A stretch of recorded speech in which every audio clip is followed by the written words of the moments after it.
Howdy, it's Kyle talking about some interesting and intriguing islands in the US. This is part 4 in the series where I take a look at some interesting islands. So whether they be out in the open ocean or they be barrier islands or islands in the middle of a lake or in the middle of a river, there are just so many interesting and fascinating islands to take a look at. And I'll leave a link in the description to the previous 3 in the series and a card up there for the most recent one if you want to check out the previous ones in the series. But yeah, this is part 4 of interesting islands in the US. I'm going to start by talking about an infamous urban island, Rikers Island in New York City. It's located at the mouth of the East River as it dumps into the Long Island Sound. It's located right near the tri-borough point of Manhattan, Bronx, and Queens, with the only road access being from Queens. It's about 413 acres in size, but much of it is man-made landfill over the past 200 years. In the 19th century, it was used for military training. There's never been any permanent population living on the island.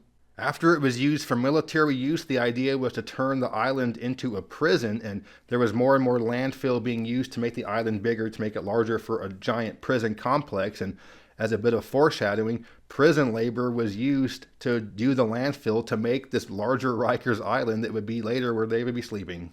And if you're like me, you know of Rikers through TV cop shows and movies like Send 'em to Rikers.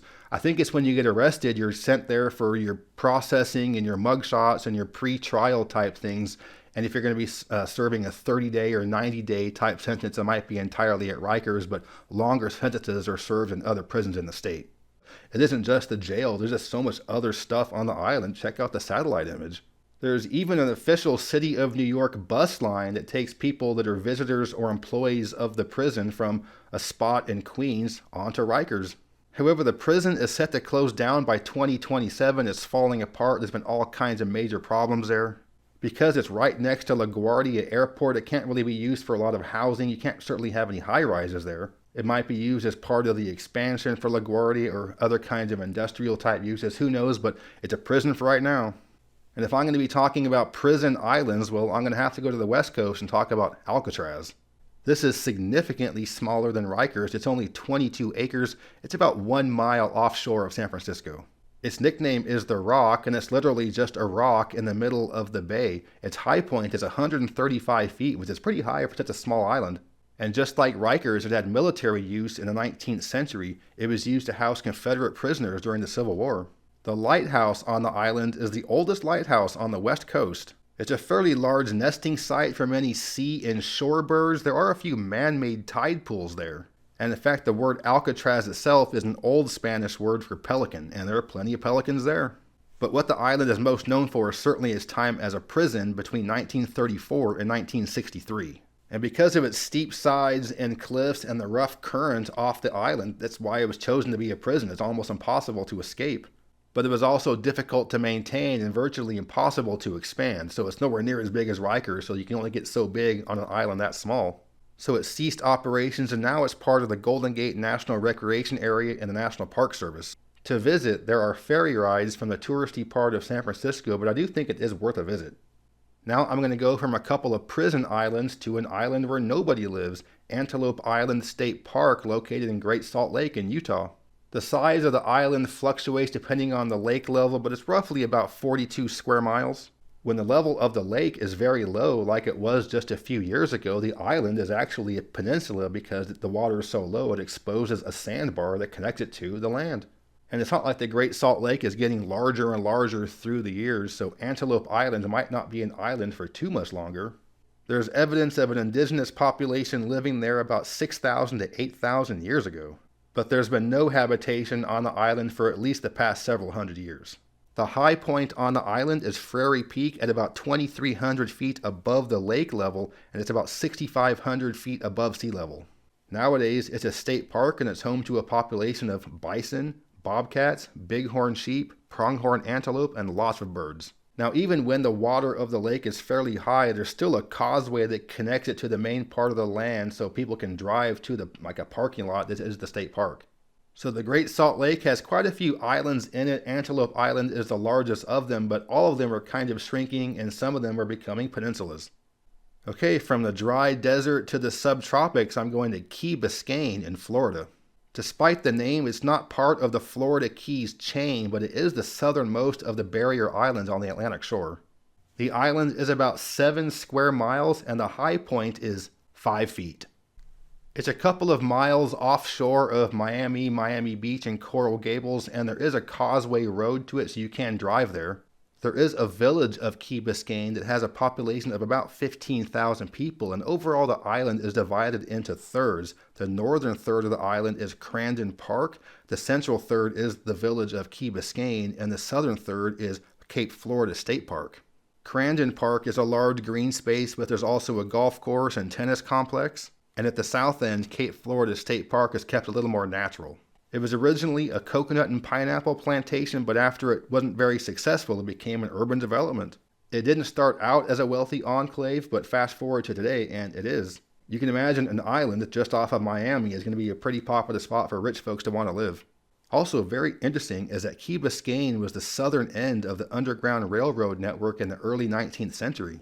Many runaway and escaped slaves got onto a boat at Key Biscayne and headed for the Bahamas. So Key Biscayne, the southernmost of the Atlantic Barrier Islands, and a pretty nice spot. Keeping it in the southeast, going a couple of states north to South Carolina, I'm going to Edisto Island. This is a barrier island not too far off the mainland, about 26 miles southwest of Charleston. It's about 68 square miles. There's a town there called Edisto Beach. It has about 2,300 people that live there permanently. And of all of the South Carolina sea islands, I would say that Edisto is the one that's the closest thing to being kind of a middle class one that normal folks can live in. Don't get me wrong, it's still very expensive, but nowhere near as expensive as Kiowa, Seabrook, Sullivan's, or Isle of Palms.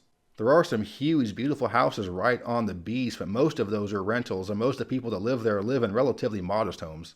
Like many of the South Carolina sea islands, there's been a Gullah population living there for a few hundred years. And the Gullah are an ethnic group that came over from Africa as slaves but were more isolated because they were on some of these sea islands working plantations. After the Civil War, the Gullah largely stayed on these islands and were still isolated because there weren't any bridges back then. And to this day, there is a sizable Gullah population, but like many other things, the culture is kind of dying, and some of the younger people are trying to revive the language to keep the Gullah Creole alive.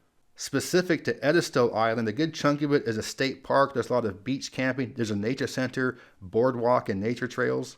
And for my wife, who's from South Carolina, this is her top spot for a place to retire. She's always loved Edisto more than the other islands, and I have to agree, it's a really nice spot. Next, I'm going to the Midwest and Nicollet Island, located in the Mississippi River right in downtown Minneapolis. It's just under a square mile and it's located just north of St. Anthony Falls, a pretty good sized waterfall right in the river. In 1855, a bridge was built from Minneapolis to the island. It was the very first bridge over the Mississippi River anywhere. Like many other river islands, it was often a park or neutral ground for many indigenous groups. Almost like state park or national parks, no one's going to live there, it belongs to everybody. And ever since that first bridge was built in 1855, this island has been used for all sorts of things. It was originally a wealthy enclave in the late 1800s, but many of those folks moved away and it became kind of run down and poor in the early 1900s. Some of the older industrial area became a high school, and one of the nicer older properties became the Nicollet Island Inn. There was a girls' Catholic school on the island for a while, but eventually shut down. And currently there's a resident population of about 140 people, and they've left a handful of historic homes there. There's an outdoor pavilion. It's a popular spot for weddings. And recently that high school that's there built a football field. I always find it interesting what a big city does with an island in the river that goes right through the heart of the city. It's often different or quirky type things going on the island as opposed to the main parts of the city. And I would say that's the case for Nicollet Island here because it's transformed itself many times through the years. Okay, so this island was titled Interesting Islands in the U.S., but I am going to go to Canada for this next one, and that's Vancouver Island, British Columbia. And unlike the other ones I've mentioned, this island is huge. It's 12,400 square miles. It's the 11th largest island in Canada and the 43rd largest island in the world. One thing important to note is that the city of Vancouver is not the capital of British Columbia, and it's not located on Vancouver Island. The capital of British Columbia is Victoria, which is located on Vancouver Island. The city of Victoria has about 100,000 people. There are about 400,000 people in the Victoria metro area, and there are about 870,000 people on the entire Vancouver Island.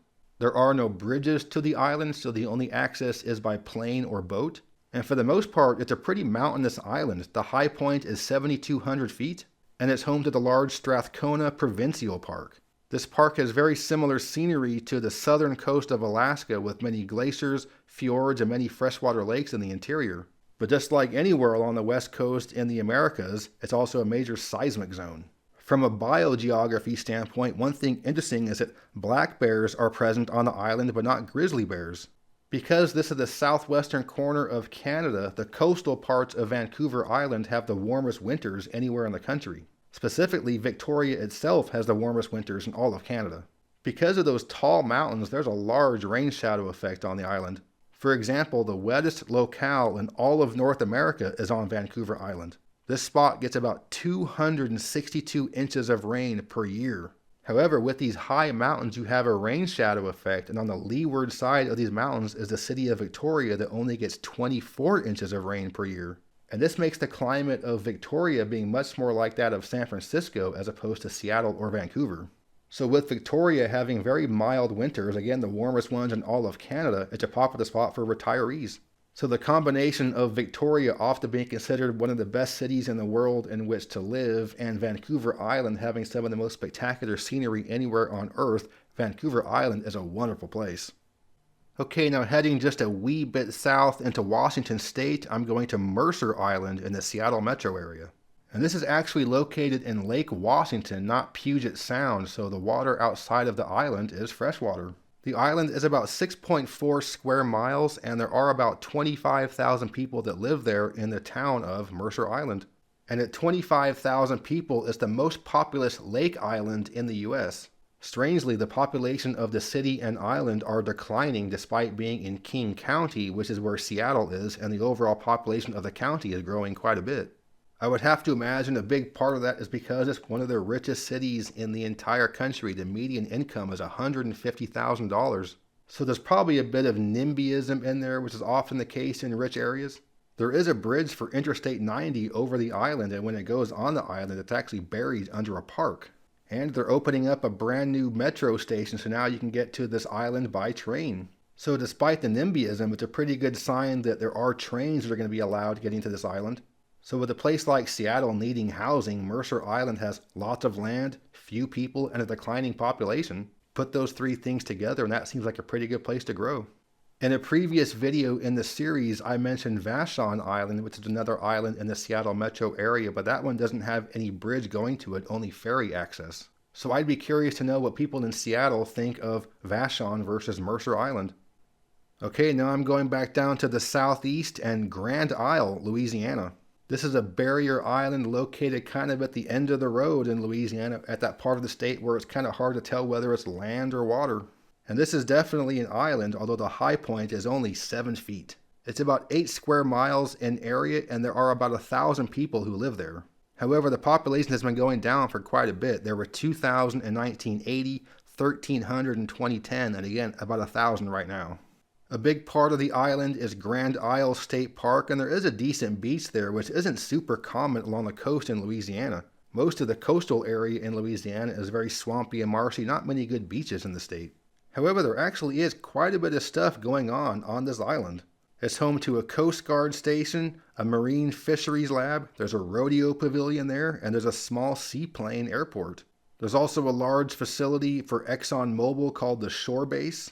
And as you might imagine, this spot has been hit by major hurricanes many times. In fact, there have been 7 major hurricanes do significant damage on Grand Isle just this century. And because it's only 7 feet, kind of like the islands in Great Salt Lake, visit it now, this one might not be around for much longer.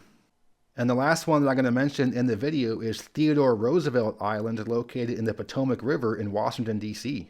It's about 89 acres in area. There is no population that lives there. It's a national park island. There's no vehicle access to the island, only a footbridge, and despite being part of D.C., the only bridge access is from Virginia. There is a vehicle bridge, the Theodore Roosevelt Bridge, that goes over the island, but there is no access to the island from that road. The island was originally part of Virginia, but after Virginia seceded from the Union before the Civil War, the island was transferred over to the Union. Like many other river islands, there was no indigenous population that was living there until Europeans arrived in 1668. So then the indigenous groups moved on to the island to escape from them, but they were all gone by 1750.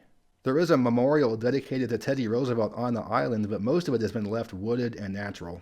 The lower parts of the island can flood regularly, and there's a swampy section with a boardwalk trail going over it. So if you are going to be visiting DC, I do recommend going over to Theodore Roosevelt Island. It's a nice escape from the city. So that was part 4 of interesting islands in the US and one in Canada as well. And I could make this an entire channel. There are just so many islands to discuss. But every now and then I'll do another one like this where I just bring up and discuss some more interesting and intriguing islands. If you enjoyed this video, please give me a thumbs up to let me know you approve, and subscribe to this channel if you're interested in learning more about geography from a nerd. But yeah, thanks for watching. Geography King signing out. I'd like to give a special thanks to my superior patrons for their support. If you're interested in supporting the channel, you can check out my Patreon page. The link is in the description. As always, thank you very much.